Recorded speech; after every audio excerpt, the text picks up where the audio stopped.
Ымыркайдын денесин баштыкка салып таштанды кыргытып ийген. Балыкчыда кароосуз калган имараттан жаңы төрөлгөн баланын сөөгү салынган пакет табылды.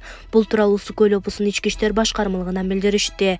Маалыматта Ымыркайдын денеси кара баштыкка салынып, таштандын арасына ыргытылган. Аны жергиликтүү тургундар 6 март күнү саат 18:30 чамасында таап, милиция кызматкерлерин чакырышкан. Милиция кызматкерлери иликтөө иштерин жүргүзүп, баланын апасын издеп жатат. Эл чындыкты билсин.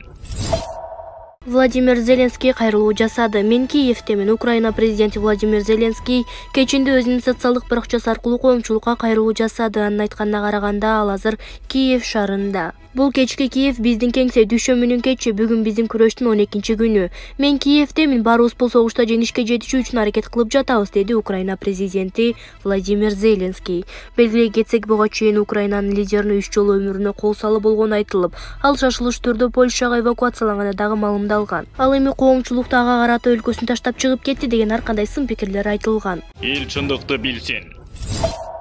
Джо Байден бир катар батыштын лидерлери менен сүйлөштү. АКШнын президенти Джо Байден Франция, Германия жана Британиянын лидерлери менен телеконференция өткөрүп, анда Орусия-Украина согушундагы акыркы абал жана Орусияга киргизилген санкциялар тууралуу сүйлөшүштү. Маалыматка караганда, Байден Франциянын президенти Эммануэль Макрон, Германиянын канцлери Олаф Шольц жана Британиянын премьер-министри Борис Джонсон менен болгон сүйлөшүү 1 саат 19 мүнөткө созулган. Орусия-Украина кагылышуусу башталгандан бери АКШ жана бир катар батыш өлкөлөрү Украинаны колдоо, аскердик жана гуманитардык жактан жардам берүү тууралуу өлкөлөр арасындагы тынымсыз сүйлөшүүлөрдү өткөрүп жатат. Ошондой эле Орусиянын саясий экономикалык жактан алсыратуу үчүн санкцияларды байма-бай жарыялоодо.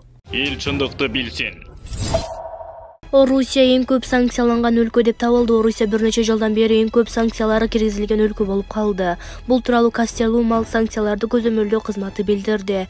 Маалыматка караганда, ушул жылдын 22 февралынан тарта Орусияга 2778 жаңы чектөө чаралары кошулган. Белгиленгендей, 22 февралга чейин киргизилген чектөөлөрдү эске алуу менен 2014 жылдан бери Орусия Федерациясына жалпысынан 5538 санкция киргизилген. Демек, Орусия артта келе жаткан Иран, Сирия жана Кедрден алдаган да. Кызмат билдиргенде, Орусияга каршы эң көп санкцияларды АКШ 1194, Канада 908, Швейцария 824 жана Франция 760 киргизген. Эл чындыкты билсин.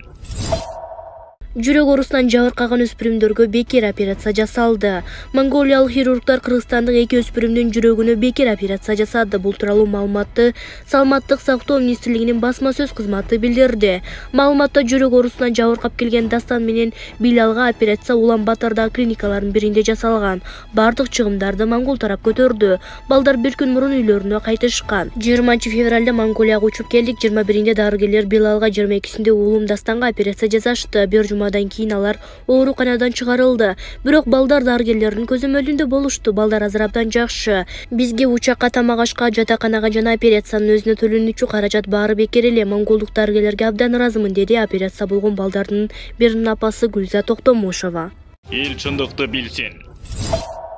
Франциянын президенти Эммануэль Макрон Орусияны урматтоого чакырды. Франциянын президенти Эммануэль Макрон шайлоочулар менен жолугушууда Орусияны урматтоого чакырды. Бул тууралуу чет элдик басылмалары жазды. Биздин милдетибиз Орус жана Беларусь элдери менен мамилени уланттуу. Ошондой эле өлкө лидерин жана Орусияны өлкө катары ар дайым урматтоо, деген Эммануэль Макрон. Франциянын президентинин айтымында, Москва менен диалог Европанын коопсуздугу үчүн зарыл. Эгерде Орусия биздин континентте коопсуздукту масштабтуу архитектурасын курууга катышпаса, туруктуу тынчтыктыкты куруу мүмкүн эмес деп баса белгиленген Франциянын президенти.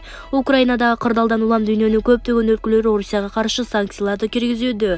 Буга байланыштуу Орусия АКШ баштаган көптөгөн өлкөлөрдү дос эмес өлкөлөрдүн тизмесине киргизген.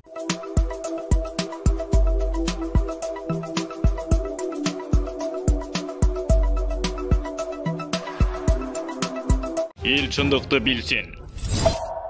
Орусия Украина менен болгон куралдуу кагылышууну токтотуунун шарттарын айтты. Киев Орусия Федерациясынын шарттарына макул болсо, Украина менен болгон кагылышуу токтой тургандыгы айтылды. Бул тууралуу Орусиянын президентинин басма сөз катчысы Дмитрий Песковго шилтеме келтирүү менен орусиялык массалык маалымат каражаттары жазышты. Андагы маалыматка караганда, Украина Крымды Орусияныкы деп таанышы керек. Ошондой эле Донецк жана Луганск элдик республикасынын көз карандысыздыгын таанышы керек. Андан тышкары Украина конституцияга өзгөртүүлөрдү киргизип, айрым анын дооматтарынан баш тартышы зарыл. Биз Украинаны делимитациялоону аяктайбыз, биз аны аянат чыгарабыз. Украиндер согуштук аракеттерди токтотушу керек, деди Дмитрий Песков. Эл чындыкты билсин.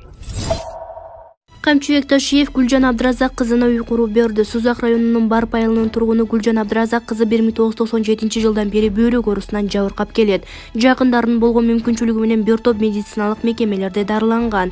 Өзүнүн жеке турак жайы жок болгондуктан бир туугандарынын үйүндө жашап жүргөн. Үйгө болгон муктаждыктан улам Камчыбек Ташиевке жардам сурап кайрылган. Кайрылган күндө 2 ай өтпөй туруп Гүлжан Абдыразак кызына Камчыбек Кыдырыш АЭЧ тарабынан жаңы турак жай курулуп бүттү. Бүгүн 22 жылдын 7 мартында Барп айылынын аксакалдарынын катышуусунда Камчыбек Ташиев жашоо үчүн бардык шарттары бар жаңы үйдүн ачкычын Гүлжан Абдыразак кызына тапшырды. Эл чындыкты билсин. Америка дүйнөгө кыргын салып кырылган тарапты террористтер деп коет болчу. Каалагандай мусулмандарды талкалап кырып кордошкон. Чыныгы агрессор мыкачылар өздөрү. Путин туура эле айтты, босого уузга чейин кирип алышты, карап туралуу деп. Азыркы согуштун режиссеру АКШ Зеленский дагы деле роль ойноп жатат.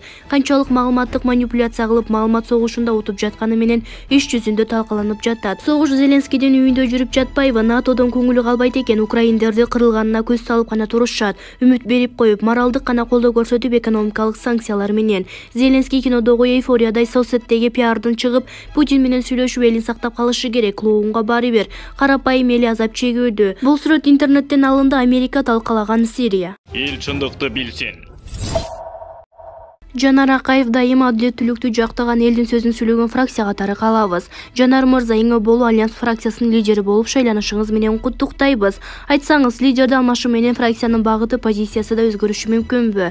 Биздин багыт өзгөрбөйт. Бирок министрлер кабинети тарабынан чоң стратегиялык каталар кетсе, элге каршы чечимдер кабыл алынса, өзүбүздүн сын пикирибизди түз айтууга дайыма эркибиз да күчүбүз жетет. Дайыма адилеттүүлүктү жактаган, жакшы сунуштарды, прогрессивдүү мыйзамдарды киргизген элдин сөзүн сүйлөгөн фракция катары калабыз. Ошого аракет кылабыз. Нурдагы лидериңиздер Алтынбек Сулайманов Ысык көл облусуна жетекчи болуп кетем деп ойлобосо керек эле. Бир күнү сизге да ошондой сунуш болуп калса, жаңы кызмат аркалаганга даярсызбы? Министрлер кабинетинин курамына барууга биринчиден мага сунуш болуп элек, өзүм да азырынча ойлонуп көрүп элекмин. Алтынбек Сулайманов Ысык көл облусуна ыйгарымдуу өкүл болуп кетти. Партиянын түзүлүшчүлөрүнүн башында тургандардын дагы бири Мирлан Жеенчороев парламентке али келе элек. Ошон үчүн мен жогорку кеңеште турушум керек. Бирок эгер элге пайдам тие турган сунуштар болсо, анда дагы ойлонобуз. Эл чындыкты билсин. Орус армиясы Киевди басып алууга күч топтоп чабуулга камынууда. Украинанын куралдуу күчтөрүнүн башкы штабы кечээ 6 мартта кечки саат 12-де карата өлкөдө аскердик окуялардын кыскача маалыматын жарыялады. Аскердик департаментинин маалыматына караганда, орус аскерлери Киевди басып алуу үчүн күчтөрдү топтоп буга чейин Гастамелге толук көзөмөл орнотуу үчүн күрөшүп жатышат. Мындан тышкары, орус аскерлери Ирпен аймагына күчтөрдү алдыга жылдырды. Орус аскерлери Украинага каршы чабуулдук операциясын улантууда. Негизги күч аракети Киев, Харьков, Чернигов, Сумму жана Николаев шаарларынын курчогу, Луганск жана Донецк облустарындагы административдик чек-араларга чейин жеткирүүгө, Крымдын кургактык коридорун түзүүгө топтошту. Мариуполь, Новоазов багытында деп айтылат маалыматта. Эл чындыкты билсин.